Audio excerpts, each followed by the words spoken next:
Magandang gabi guys. May nag-request sa atin na i-edit daw natin siya. Katinang tenga ko, may luga na yata ako.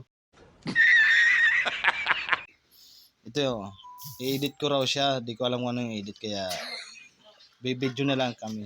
Ayan panay tawa siya.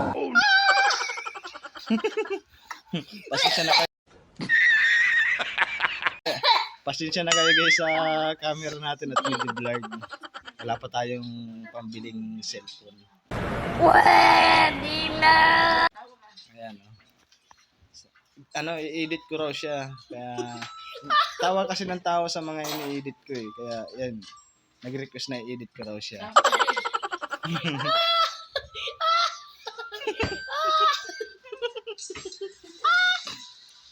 Tawa niya kasi parang di ko alam kung pilit lang ba o trip niya lang, talagang babaw lang, talagang kaligayahan niya, no? Baliw!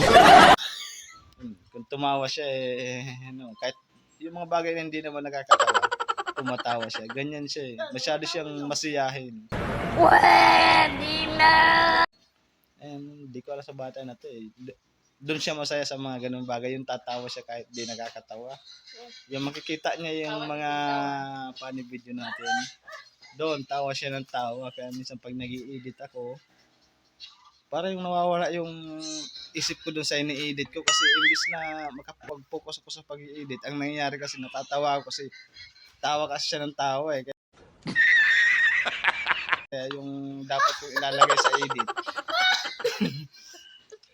na nababaling yung isip ko sa kanya kasi tawa siya ng tawa eh, di ba?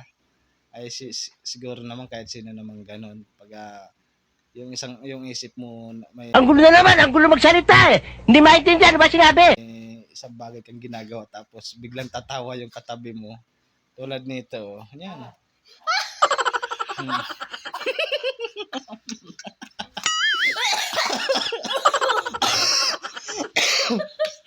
Ganyan siya eh.